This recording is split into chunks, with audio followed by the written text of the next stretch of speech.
മോഹൻലാൽ ചിത്രങ്ങൾ റീ റിലീസിന് എത്തുന്നു എന്ന് കേൾക്കുമ്പോൾ തന്നെ നമുക്ക് ഭയങ്കര സന്തോഷമാണ്. കാരണം റിപ്പീറ്റ് വാല്യൂ അത്രത്തോളം ഉണ്ടാവും മോഹൻലാൽ ചിത്രങ്ങൾക്ക് എന്നതാണ് അതിൻ്റെ ഏറ്റവും പ്രത്യേകത. ഇപ്പം നമ്മൾ രാവണപ്രഭു എടുത്ത് നോക്കിക്കോട്ടെ, അല്ലെങ്കിൽ ചോട്ടാ മുംബൈ എടുത്ത് നോക്കിക്കോട്ടെ, അല്ലെങ്കിൽ ദേവദൂതൻ എടുത്ത് നോക്കിക്കോട്ടെ, ഏത് സിനിമയാണെങ്കിലും അത്രയും തിയേറ്ററിലേക്ക് ആളുകൾ എത്തുന്നു എന്നുള്ളതാണ്. ഈ സമയത്താണ് നമ്മൾ റൺ ബേബി റൺ എന്ന് പറയുന്ന സിനിമ തിയേറ്ററിലേക്ക് റീ റിലീസിന് എത്തുന്നു എന്ന് പറയുന്നത്. ആ സിനിമ ഭയങ്കര ഒരു ജേർണലിസ്റ്റിക് കരിയറുമായി ബന്ധപ്പെട്ടും സ്റ്റിംഗ് ഓപ്പറേഷനുമായി ബന്ധപ്പെട്ടൊക്കെ ഉള്ളൊരു സിനിമയാണ്. ചെയ്തു വെച്ച കഥാപാത്രങ്ങൾ വ്യത്യസ്തമായിട്ടൊരു കഥാപാത്രമായിരുന്നു. ഭയങ്കര ഹൈപ്പായിരുന്നു. ബോക്സ് ഓഫീസിൽ ഹിറ്റായിരുന്നു ആ ചിത്രം.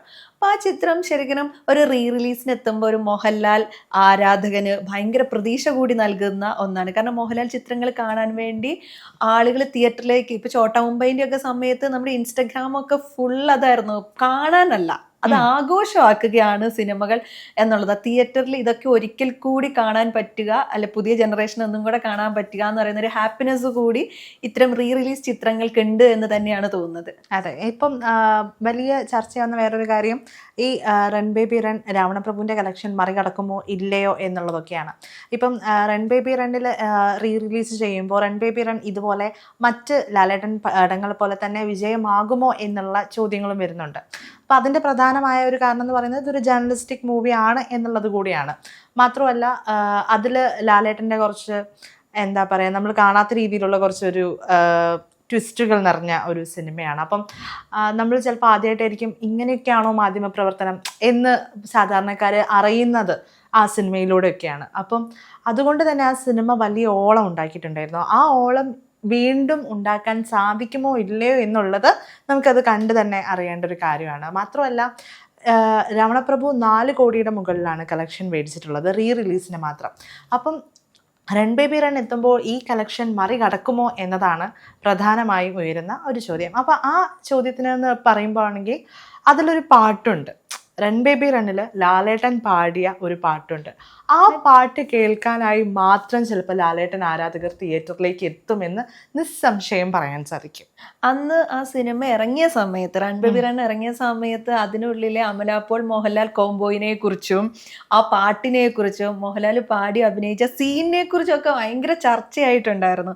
അവരുടെ രണ്ടുപേരുടെയും ശ്രദ്ധിക്കപ്പെട്ടിട്ടുള്ള കോംബോയിൽ വന്നിട്ടുള്ള ഒരു സിനിമ കൂടിയാണ് റൺ ബേബി റൺ.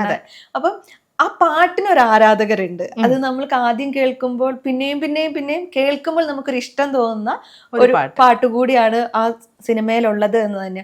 അതോടൊപ്പം തന്നെ സ്റ്റിംഗ് ഓപ്പറേഷൻ, ഇപ്പം ഒരു ജേർണലിസ്റ്റിക് മൂവി ആയതുകൊണ്ട് തന്നെ എന്താണ് സ്റ്റിംഗ് ഓപ്പറേഷൻ എന്ന് പറയുന്നത് സാധാരണക്കാർക്ക് മനസ്സിലാവുന്ന തരത്തിൽ തന്നെ ആ സിനിമയിൽ ചെയ്തു വെച്ചിരിക്കുന്നു എന്നുള്ളതാണ്. അതോടൊപ്പം തന്നെ അതിന്റെ തിരക്കഥ സച്ചിയുടെ കൂടിയാണ്. അപ്പം അത്രയും ഭംഗി ആ സിനിമയ്ക്ക് വരുന്നതിന്റെ ഒരു ഘടകങ്ങൾ ഇതൊക്കെയാണ്. ബിജു മേനോൻ ഇപ്പോൾ ലാലേട്ടൻ ബിജു മേനോൻ കോംബോ തന്നെയാണ് നമുക്ക് ഈ സിനിമേന്റെ മറ്റൊരു സവിശേഷതയായിട്ട്, അല്ലെങ്കിൽ നമുക്ക് പോയി കാണാൻ ആഗ്രഹിക്കുന്ന ഒരു ഘടകമായി മാറുന്നത്. കാരണം അവർ രണ്ടാളുടെയും കോംബോസ് എന്നൊക്കെ പറയുന്നത് അടിപൊളി കോംബോയാണ്. ഇപ്പം തമാശയാണെങ്കിലും വെറുതെ ഇവൻ സ്റ്റിംഗ് ക്യാമറാമാൻ ആണെന്ന് പറയുന്നതൊക്കെ വെറും തള്ളാണ് സാറേ എന്നൊക്കെ പറയുന്ന ഓരോ രംഗങ്ങളുണ്ട്. അപ്പം ആ ഭാഗങ്ങളൊക്കെ എനിക്ക് തോന്നുന്നു വീണ്ടും തിയേറ്ററിൽ എത്തുമ്പോൾ കയ്യടി വാരി കിട്ടുന്ന കുറേ രംഗങ്ങളാണ് ആ സിനിമയിൽ മൊത്തം ഉള്ളത്. അപ്പം എന്തായാലും നമുക്ക് ഉറപ്പായിട്ടും പറയാൻ പറ്റും രാവണപ്രഭുവിൻ്റെ കളക്ഷൻ മറികടക്കുമോ ഇല്ലയോ എന്നുള്ളത് നമുക്കത് കണ്ടറിയേണ്ട കാര്യമാണ്. പക്ഷേ ഈ സിനിമയും ലാലേട്ടൻ ആരാധകർ പൂർണ്ണമായും സ്വീകരിക്കും എന്നുള്ളത് നമുക്ക് ഉറപ്പിച്ച് പറയാൻ പറ്റും. മോഹൻലാലിന്റെ സിനിമകൾക്ക് ഒരു റിപ്പീറ്റ് വാല്യൂ ഉണ്ട് എന്ന് എപ്പോഴും നമ്മൾ സംസാരിക്കുമ്പോൾ പറയുന്ന ഒരു കാര്യമാണ്. കാരണം ഇപ്പൊ ഇറങ്ങുന്ന ചില സിനിമകൾ വിമർശനങ്ങൾക്ക് വിധേയമാകുന്നുണ്ടെങ്കിലും ചെയ്തു വെച്ചിട്ടുള്ള കഥാപാത്രങ്ങൾ വീണ്ടും തിയേറ്ററിലേക്ക് എത്തി ആരാധകരെ കൊണ്ടുവന്ന് ഇപ്പോഴത്തെ ജനറേഷനിലെ കുട്ടികൾ പോയി കൈയടിക്കുന്നത്, അതായത് പഴയ ജനറേഷനും പുതിയ ജനറേഷനും ഒക്കെ ഒരുപോലെ സ്വീകരിക്കാൻ പറ്റുന്ന കഥാപാത്രങ്ങളെ മോഹൻലാൽ ചെയ്തു വെച്ചിരിക്കുന്നു എന്നുള്ളതാണ്. അത് ലാലേട്ടന് മാത്രം ഉള്ളൊരു എന്താ പറയുക, ലാലേട്ടൻ്റെ മാത്രം കുത്തകയായിട്ട് ഈ റീ റിലീസിൻ്റെത് മാറുകയാണ്. കാരണം ഒരു വശത്ത് നോക്കുകയാണെങ്കിൽ മമ്മൂട്ടി ചിത്രങ്ങളും റീ റിലീസ് ആവുന്നുണ്ട്. പക്ഷേ ഇവിടെ എന്താ പ്രശ്നം എന്ന് വെച്ചാൽ മമ്മൂട്ടി ചിത്രങ്ങൾ റീ റിലീസ് ആകുന്നുണ്ട് എന്നോ അത് തിയേറ്ററുകളിൽ എത്തിയിട്ടുണ്ടെന്നോ തിയേറ്ററുകളിൽ നിന്ന് ആ സിനിമ മാറിയെന്നോ ഇത്തരം കാര്യങ്ങളൊന്നും ആരും അറിയുന്നില്ല എന്നുള്ളത് ഇവിടെ വലിയ മമ്മൂട്ടി ആരാധകരെ സംബന്ധിച്ച് വലിയൊരു പ്രശ്നമായി മാറുകയാണ്. കാരണം മമ്മൂട്ടി ചിത്രങ്ങൾ തിയേറ്ററിൽ റീ റിലീസ് ചെയ്യുമ്പോൾ അത് ഹിറ്റ് ആവുന്നില്ല, അത് ഫ്ലോപ്പായി മാറുകയാണ്, ആളുകളില്ലാതെ തിയേറ്റർ ഒഴിഞ്ഞു മാറുകയാണ്. പക്ഷെ നേരെ സംബന്ധിച്ച് ഇപ്പം ലാലേട്ടൻ്റെ ഒരു സിനിമ എത്തുകയാണെങ്കിൽ പൂരപ്പറമ്പാവുകയാണെന്ന് പറയാം. ഓരോ പാട്ടിനും ഡാൻസ് കളിക്കുന്ന റീൽസുകളാവട്ടെ, എല്ലാ റീലുകളും ആ സമയം തൊട്ടിട്ട് ഇപ്പം വരും. ഇപ്പം മണിച്ചിത്രത്താഴ് വന്നിട്ടുണ്ടായിരുന്നു. അതും ആളുകൾ ഇതേപോലെ തന്നെ പോയി കണ്ട ഒരു സിനിമയാണ്. അപ്പോൾ അതിൽ പറയുകയാണെങ്കിൽ ലാലേട്ടൻ്റെ മാസ് സംഭവങ്ങളോ അല്ലെങ്കിൽ ഡപ്പാങ്കൂത്ത് ഡാൻസോ ഒന്നുമില്ല. പക്ഷേ എന്നാലും അതൊരു റിലീസ് അല്ലെങ്കിൽ റിപ്പീറ്റ് വാല്യൂ ഉള്ളൊരു മൂവിയാണ്. ആ റിപ്പീറ്റ് വാല്യൂ ഉള്ള മൂവി നമുക്ക് ഒരിക്കൽ കൂടി തിയേറ്ററിൽ പോയി കാണാൻ നമുക്ക് അത്രയും ആഗ്രഹം ഉണ്ടാവും. അതുപോലെ തന്നെ മറ്റൊരു സിനിമയാണ് ഇപ്പം സ്ഫടികം. ഈ സ്ഫടികം എന്നുള്ള സിനിമ 4 കോടിയുടെ മുകളിൽ, എനിക്ക് തോന്നുന്നു റിലീസിൽ ലാലേട്ടൻ്റെ ആദ്യം റിലീസായ മൂവി ഈ സ്ഫടികമാണ്. അപ്പോൾ ആ സ്ഫടികം മുതൽ ഇപ്പം ഈ രാവണപ്രഭു വരെ വിജയമല്ലാതെ മറ്റൊന്നുമില്ല റിലീസുകളിൽ. അതാണ് എടുത്തു പറയേണ്ട ഒരു കാര്യം. അതായത് മമ്മൂട്ടി ചിത്രങ്ങളെ കുറിച്ച് അനുഷപ്പം മെൻഷൻ ചെയ്തല്ലോ, അതിനകത്ത് പ്രധാന കാരണം തിരഞ്ഞെടുക്കുന്ന സിനിമകളുടെ പ്രശ്നമാണ്. ഇപ്പം നമ്മൾ എത്രത്തോളം സിനിമകൾ ഒരു സെലിബ്രേഷന് വേണ്ടിയിട്ട് അല്ലെങ്കിൽ ഒരു നമുക്ക് സെലിബ്രേറ്റ് ചെയ്യാൻ പറ്റുന്ന എത്രത്തോളം മമ്മൂട്ടി ചിത്രങ്ങൾ തിയേറ്ററിൽ വരുന്നു എന്നുള്ളതാണ് ഒരു പ്രധാന ഘടകം. കാരണം എനിക്കൊന്ന് രാജമാണിക്യം പോലെയുള്ള സിനിമകളൊക്കെ വന്നു കഴിഞ്ഞാൽ അതിനുള്ളിൽ പാട്ടുണ്ട്, അല്ലെങ്കിൽ എന്താ പറയാ മമ്മൂട്ടി പൃഥ്വിരാജ് കോംബോയിൽ വന്നിട്ടുള്ള പോക്കിരി രാജ അങ്ങനത്തെ സിനിമകളൊക്കെ വന്നാൽ എനിക്ക് തോന്നുന്നു കുറച്ചും കൂടെ നമ്മൾ അതിനകത്ത് പോയി കാണാനുള്ള അമരം പോലെയുള്ള സിനിമകൾ വരുമ്പോൾ അത്തരത്തിലുള്ള സിനിമകൾ ഇഷ്ടപ്പെടുന്ന അല്ലെങ്കിൽ അതൊരു ഇമോഷണൽ മൂവി കൂടിയാണ്. അപ്പൊ നമ്മൾ ആ സിനിമകൾ വീണ്ടും പോയി കാണുവോ, എല്ലാവരും പോയി കാണുവോ എന്നുള്ളതൊക്കെ ഒരു ചോദ്യമാണ്. അതുകൊണ്ടാണ് എനിക്ക് തോന്നുന്നു ഇപ്പം റിലീസിന്റെ ഒക്കെ സമയമാകുമ്പോഴത്തേനും മമ്മൂട്ടി സിനിമകൾക്ക് അത്തരം കളക്ഷൻസ് നേടാൻ സാധിക്കാതെ വരുന്നു. ആരും അറിയാതെ പോവുകയാണ് മമ്മൂട്ടി ചിത്രങ്ങൾ തിയേറ്ററിൽ എത്തുന്നുണ്ട് എന്നുള്ളത് ആരും അറിയാതെ പോവാണ്. അപ്പം ഇത്തരത്തില് മമ്മൂട്ടി ചിത്രങ്ങൾ തിരഞ്ഞെടുക്കുന്നതിൽ കുറച്ചും കൂടി, ഇപ്പം ക്രിസ്റ്റീന പറഞ്ഞ പോലെ തിരഞ്ഞെടുക്കുന്നതിൽ കുറച്ചും കൂടി ശ്രദ്ധ വരുത്തിയാൽ ചിലപ്പോൾ നല്ല രീതിയിലുള്ള കളക്ഷൻസ് മമ്മൂട്ടി ചിത്രങ്ങളിൽ നിന്നും മമ്മൂട്ടിയുടെ റിലീസ് ചിത്രങ്ങളിൽ നിന്നും കിട്ടും. ഈ പറയുന്ന പോലെ രാജമാണിക്കാണെങ്കിലും തൊമ്മനും മക്കളും ആണെങ്കിലും അതുപോലെ തന്നെ അണ്ണൻ തമ്പി സിനിമ ഇതൊക്കെയുണ്ട്. അപ്പം ഈ സിനിമകളൊക്കെ മമ്മൂട്ടിയുടെ ഒരു ഡാൻസ് കാണാൻ ആഗ്രഹിക്കുന്നവർക്കൊക്കെ ഈ സിനിമകൾ ഒക്കെ ഉണ്ട്. പക്ഷേ തിരഞ്ഞെടുക്കുന്ന സിനിമകൾ മാറിപ്പോകുന്നു എന്നുള്ളതാണ് ആ ഒരു പ്രശ്നം ഇപ്പം മമ്മൂട്ടി റിലീസ് ചിത്രങ്ങൾ നേരിട്ടുകൊണ്ടിരിക്കുന്നുണ്ട്. ഇനിയിപ്പം റിലീസുകളുടെ ഒരു സമയമാണ് തന്നെ നമുക്ക് പറയാം. അടുത്തതിപ്പം കഴിഞ്ഞ ദിവസം അനൗൺസ് ചെയ്തൊന്നാണ് സമറിൻ ബദലയം വീണ്ടും വരികയാണ്. അപ്പം സമറിൻ ബദലയം വീണ്ടും വരുന്നു എന്ന് പറയുന്നത് തന്നെ നിരഞ്ജനെ കാണാൻ ഉള്ളൊരു താല്പര്യമുണ്ട്. അത് മാത്രമായി കാണുന്നവരും ഉണ്ട് കേട്ടോ.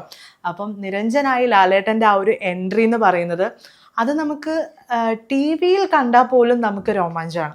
അപ്പം അങ്ങനെ ഒരു സംഭവം നമുക്ക് തിയേറ്ററിൽ പോയിട്ട് അതൊന്ന് അനുഭവിക്കണം, അല്ലെങ്കിൽ അതൊന്ന് തിയേറ്ററിൽ പോയി നമ്മൾ ആ ഒരു രംഗം നമുക്കൊന്ന് കാണണമെന്ന് ആഗ്രഹിക്കുന്ന ഒരുപാട് പേരുണ്ടാവും.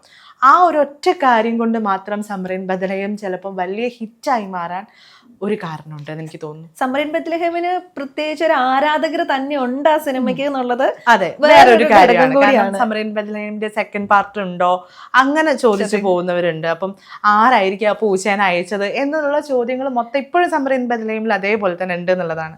അത് ആ സിനിമ ഒരിക്കൽ സിബിമലയിൽ പറഞ്ഞിട്ടുണ്ട്, ആ സിനിമയുടെ സ്ക്രിപ്റ്റ് കംപ്ലീറ്റ് ആക്കുന്നത് ഷൂട്ടിംഗ് തുടങ്ങിയിട്ടുള്ള കുറച്ച് ദിവസങ്ങൾക്കുള്ളിലാണ്. അപ്പം അങ്ങനെയും വളരെ ചുരുങ്ങിയ സമയം കൊണ്ടുണ്ടായ ഒരു അടിപൊളി സിനിമയാണ് സമറിൻ ബത്ലഹേം. ആ സമറിൻ ബത്ലഹേമിനെ മറ്റൊരു ലെവലിലേക്ക് എത്തിച്ചത് ലാലേട്ടൻ്റെ ആ ഒരു കാമിയോ പ്രസൻസ് ആണ്. അതുകൊണ്ട് അതുപോലെ തന്നെ കൺഫ്യൂഷൻ തീർക്കണമേ എന്നുള്ള പാട്ടൊക്കെ ഇപ്പോഴും ട്രെൻഡ് ഹിറ്റാ. നമ്മള് ഒരു ഡാൻസിനാണെങ്കിലും അല്ലെങ്കിൽ എന്താ പറയാ ഇൻസ്റ്റഗ്രാമിൽ റീലിനാണെങ്കിലും ഒക്കെ ആ പാട്ടുകൾ സെലക്ട് ചെയ്യുന്നുള്ളൂ. സമറിൻ ബത്ലഹേം എന്റെ അഭിപ്രായത്തിൽ ആ സിനിമ തിയേറ്ററിലേക്ക് വരുമ്പോൾ എന്താണല്ലോ അതൊരു സക്സസ് തന്നെ ആയിരിക്കും എന്നുള്ളതാണ്. നമുക്ക് എല്ലാം കിട്ടും, അതിന് കംപ്ലീറ്റ് ആണ്. അതിനുള്ളിൽ റൊമാൻസ് ഉണ്ട്, ഫ്രണ്ട്ഷിപ്പ് ഉണ്ട്, എല്ലാ തരത്തിലുള്ള കോമഡി ഉണ്ട്. മണിച്ചേട്ടന്റെ കോമഡി എന്ന് പറയുന്നത് എന്തായാലും മണിച്ചേട്ടൻ്റെ ഒരു കോമഡി ഒന്നും കൂടി നമുക്ക് തിയേറ്ററിൽ പോയി കാണണം എന്ന് ആഗ്രഹിക്കുന്നവർ ഒരുപാടുണ്ടാവും. അപ്പം അതൊക്കെ നമ്മൾ വീണ്ടും പോയി കാണാൻ അങ്ങനെ ഒരുപാടൊരു വലിയൊരു ആരാധകർ കാത്തിരിക്കുന്ന ഒരു സിനിമയായിട്ട് തന്നെ നമുക്ക്. അതുപോലെ നമ്മൾ തിരിച്ച് റൺ ബേബി റണ്ണിലേക്ക് വരികയാണെങ്കിൽ നമ്മൾ മോഹൻലാൽ സിനിമകൾ കണ്ടുവച്ചേക്കുന്ന കുറച്ചും കൂടി ഒരു സൂപ്പർ ഹീറോ പരിവേഷത്തിലുള്ള മോഹൻലാലിൽ നിന്ന് മാറി ഒന്നും ചെയ്യാനാവാതെ ഒളിച്ചോടി പോകുന്ന ഒരു നായകനെയാണല്ലോ. നിസ്സഹായത നിറഞ്ഞ എന്ത് ചെയ്യും നമുക്ക് ഇതിലെന്ന് പറയുന്നത് ലോജിക്കലി നമുക്ക് എങ്ങനെ മുന്നോട്ട് പോകാം എന്നുള്ളതാണ്. അതെ, നമുക്ക് പെട്ടെന്ന് ഒരു മാസ് രംഗം കാണിച്ചാൽ നമുക്ക് ഇതിൽ രക്ഷപ്പെടാൻ പറ്റില്ല. അപ്പം ഇതിൽ ലോജിക്കലി മുന്നോട്ട് പോകുന്നു. കുറച്ച് ക്യാമറ ട്രിക്കിലൂടെ എന്തായാലും കാര്യങ്ങൾ വേണം. ഒരു ജേർണലിസ്റ്റിക് മൈൻഡിലൂടെ ഈ സിനിമ എങ്ങനെ കൊണ്ടുപോകണം, ആ രീതിയിലാണ് റൺ ബേബി റൺ കൊണ്ടുപോയത്. പക്ഷെ എന്നിട്ടും ആ സിനിമ ഓഡിയൻസ് അങ്ങനെയും സ്വീകരിച്ചു, അങ്ങനെയും ഉൾക്കൊണ്ടു ആ സിനിമയെ. അത് എന്തായാലും റിലീസിന് വരുമ്പോൾ വലിയ ഒരു വിജയമായി തന്നെ മാറും. വലിയ ഒരു കളക്ഷൻ ആ സിനിമയിൽ നിന്നും കിട്ടുമെന്ന് നമുക്ക് ഉറപ്പിച്ച് പറയാൻ പറ്റും. സമയം മലയാളം വാർത്തകൾ ഇനി ടൈംസ് ഓഫ് ഇന്ത്യ സൂപ്പർ ആപ്പിലും. ഇതിനായി പ്ലേ സ്റ്റോറിൽ നിന്നോ ആപ്പ് സ്റ്റോറിൽ നിന്നോ times of India app install ചെയ്യൂ. മലയാളം ഭാഷ തിരഞ്ഞെടുക്കൂ. വാർത്തകൾ ആസ്വദിക്കാം, എല്ലാം ഇനി സമയത്തിൽ.